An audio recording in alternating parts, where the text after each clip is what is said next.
Olá, caríssimos irmãos! Certamente você conhece esses personagens: Coringa, Darth Vader, Thanos, Duende Verde e tantos outros. Vilões, sim, que deveriam ser odiados e até certo ponto são. Porém, por outro lado, acabam sendo praticamente amados no mesmo nível. Ainda assim, por mais que algum destes tenham ótimos backgrounds, um ótimo exemplo que podemos dar é o vilão. Sim, amigos, vilão de Breaking Bad, Walter White. E exatamente porque ele causa essa dúvida em alguns de o considerarem apenas o protagonista, um anti-herói com métodos ou escolhas erradas, é que demonstra uma coisa interessante sobre nós.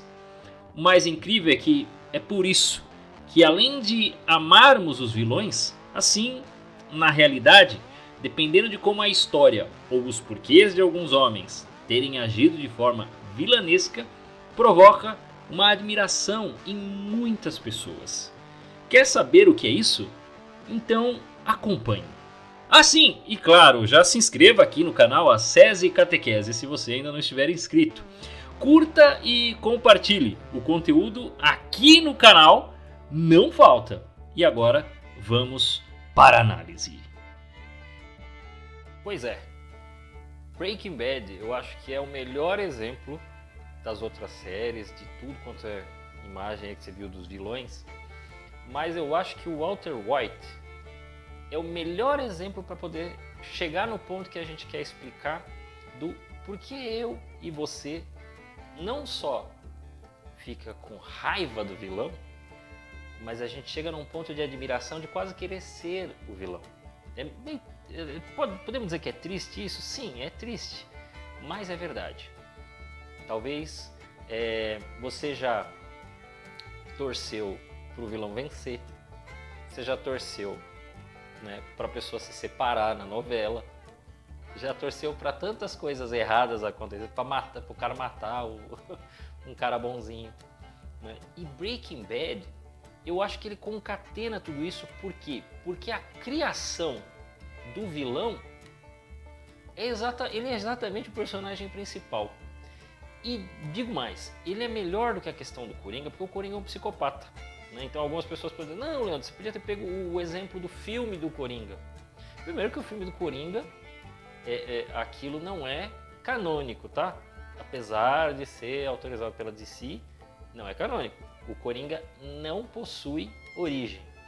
E é isso que dá a beleza do personagem. Olha que coisa maluca, né? Ele é um psicopata, psicótico, doido, mas ele não possui uma origem. Ainda que a origem do filme seja muito interessante, foi até premiado e tudo mais. Mas, por que o Walter White é mais legal? Se você não assistiu a série, eu não vou contar todos os detalhes, porque eu vou pedir para você prestar atenção, se você assistir, em alguns detalhes do personagem. E você vai entender esse problema e essa admiração que a gente acaba tendo num personagem como ele. Vamos lá. A série começa com um professor de química chamado Walter White, né, que é o protagonista da série. Ele está fazendo 50 anos, descobre que tem um câncer. E esse câncer pode matá-lo. Existe esperança de se salvar, mas ele não sabe se vai se salvar desse câncer. Ele inicia um tratamento e, ao mesmo tempo, ele começa a olhar para a sua vida e fazer uma análise. Ele faz aquilo que muitos de nós fazemos num certo momento da vida. Você para, olha para a sua vida e fala assim, o que eu estou fazendo da minha vida? Ele fez isso. O que eu estou fazendo da minha vida? Ele olha, tudo bem, ele tem o filho, né, o Walter Jr., né, que é o Walter White Jr., ele tem a sua esposa, a Skyler, ele tem a família, né, que tem lá o Hank, tem a esposa do Hank e tudo mais, tem aquelas festinhas de família. O Hank é um policial, né, que cuida inclusive da questão, porque eles estão em Albuquerque.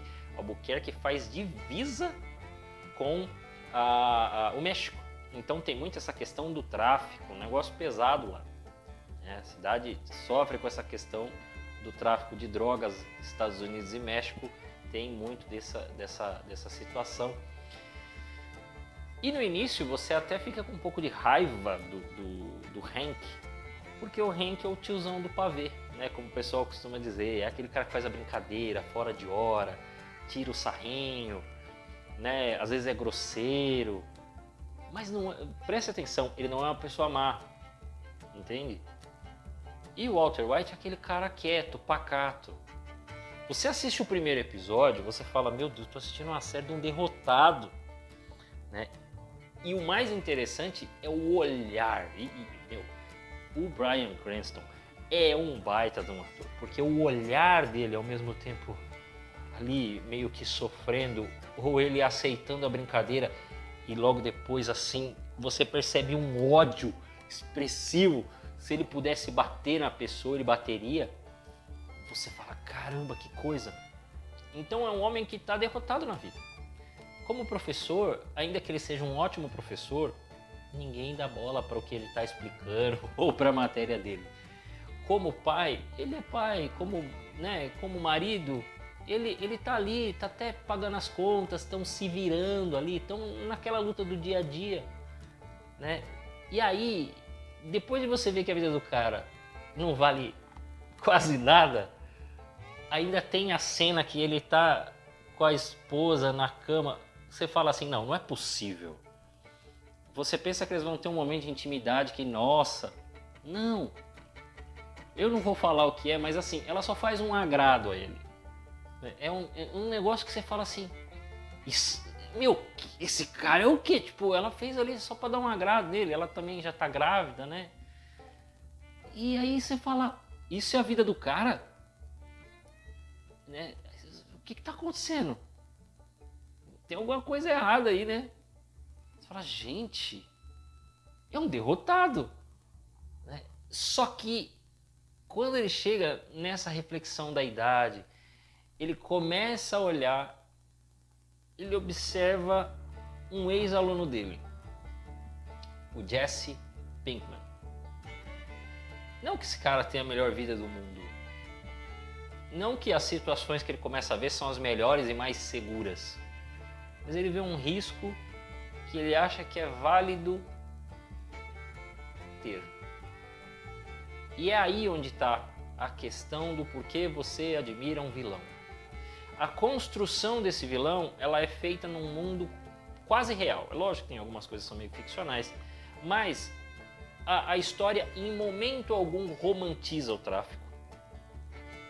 Em momento algum fala que é uma coisa maravilhosa, vitoriosa, que você vai conseguir. E também, em alguns momentos, vai para aquela agressividade que existe e que muitas vezes até alguns filmes nacionais aqui, quando mostram essas coisas, mostram. Mas como ele é um pouco mais orgânico, a série é um pouco mais lenta que algumas séries comuns. Ainda que ela tenha só 5 temporadas, o início delas, os primeiros episódios, principalmente até uma parte da segunda temporada, é um pouco mais lento. Então, se a pessoa não pega essas minúcias, ela não se apega à história. Mas se você começa a acompanhar o que está acontecendo com o Walter White, parte a parte, como ele está modificando o seu comportamento e que ele vai realmente se tornando, saindo de Walter White para o famoso e desconhecido, porque ninguém sabia quem era, né? O Heisenberg. Aí você começa a ver como esse vilão se constrói, né? Como ele vai se fazendo nos segredos e como ele faz com que os fins justifiquem os meios. E é muito importante que você veja, né, essa série até o final, principalmente, né, toda essa construção inicial, como ele começa a crescer, sua crise e a crise do Jesse, como ele acaba galgando um passo acima, porque ele vai conhecendo, né, gente tanto americano quanto mexicano no meio dessa bagunça, e o envolvimento com a polícia. esse negócio vai quebrando todo o romantismo, toda a possibilidade de você achar que, nossa, é maravilhoso e tal. Não, porque acontece cada coisa que você fica assim, meu Deus do céu. Mas o que atrai o vilão, por que você se atrai com o vilão? Vamos responder agora. Por que você se atrai pelo Walter White e por tantos outros? Porque existe um foco nele.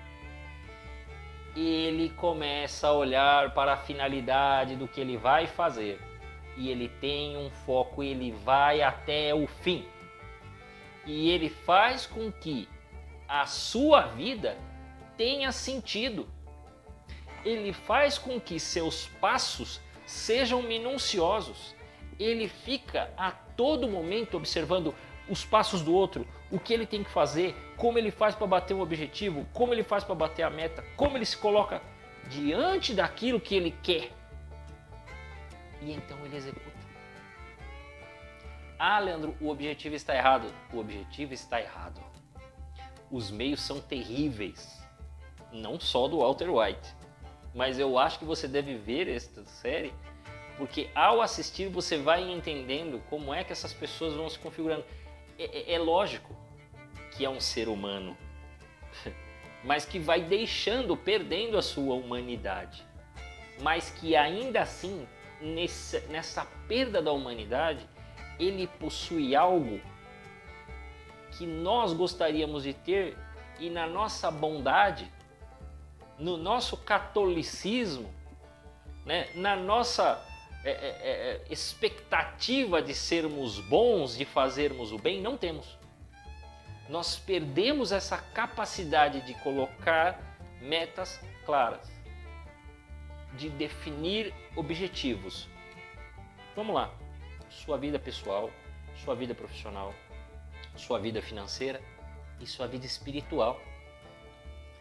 Você coloca objetivo nisso? Né? Eu vou me determinar a essas coisas e não vou fazer estas. Né? Quando a gente fala de que a pessoa tem de sair do confessionário com o firme propósito, é isso. É esse objetivo, é essa gana, né? Que o próprio Jesus falava.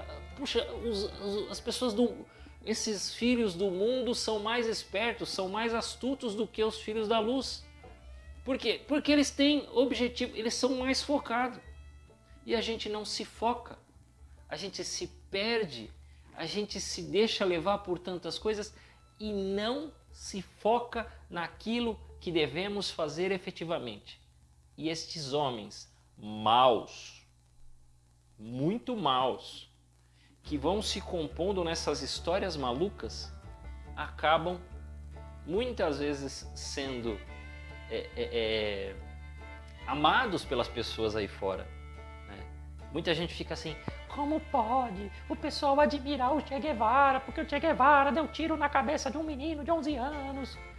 Como pode o pessoal admirar o Fidel Castro, admirar o Mao Tse Tung? Exatamente. O pessoal admira exatamente porque a diferença dessas pessoas para nós é que eles são maus, eles fizeram mal, né? Eles não, só que eles conseguiram construir uma imagem e também vivem de propaganda. Né? Porque como eles alcançam objetivos materiais, né? igual vida de empresário, tem uns empresários que são terríveis, mas como eles têm, né, um sucesso material muito grande, né, eles abafam toda a parte ruim. Ainda que o cara tenha sido, né, um empresário que tenha sido um baita de um sem vergonha com tantas pessoas. Mas como ele conquistou muitas coisas e às vezes até criou um grande produto e ofereceu para a humanidade, eles escondem essa parte ruim e fica só a sua história boa. Por isso que algumas pessoas admiram ou empresários ruins ou grandes ditadores como o Fidel Castro, né, e tantos outros aí que o pessoal ama e faz questão de falar, não, mas veja bem, ele fez isso, fez aquilo. Vão justificar, né, os meios por causa de fins, ainda que esses fins não tenham sido alcançados, né, porque Cuba, meu Deus. Mas algumas pessoas fazem questão de justificar e dizer, ah, não, veja bem, olha, isso aqui, aquilo outro, aquilo lá, não entenderam muito bem e tal. Então é isso. O ponto é como você está colocando a sua vida. Para encerrar, né, falando de Breaking Bad, já que peguei todos esses personagens, todas essas pessoas reais e como nós nos comportamos na nossa vida, para encerrar, pegue a fala, acho que é no último episódio, tem o encontro da Skyler com o Walter White e ele explica seus verdadeiros objetivos. E aí você entenderá, né, o grande problema dessas pessoas ruins. Anti-herói? Não. A gente pode gostar do personagem muito bem construído, realmente muito bem construído. Gosto muito da série e isso faz com que a gente se identifique com pontos do personagem. Mas ele não é bonzinho não, ele é vilão. Veja essa cena final da conversa entre os dois, que eu acho que concatena toda a série. Ela faz ali um encontro do primeiro capítulo com o que vai acontecer no último capítulo e é espetacular. E que você consiga, com isso, pensar na sua vida, fazer uma reflexão e dizer o que eu estou fazendo da minha vida, o que eu quero da minha vida. Será que estou sendo sincero comigo e sincero com Deus? Pense nisso, faça essa reflexão. E a todos vocês, que Deus os guarde.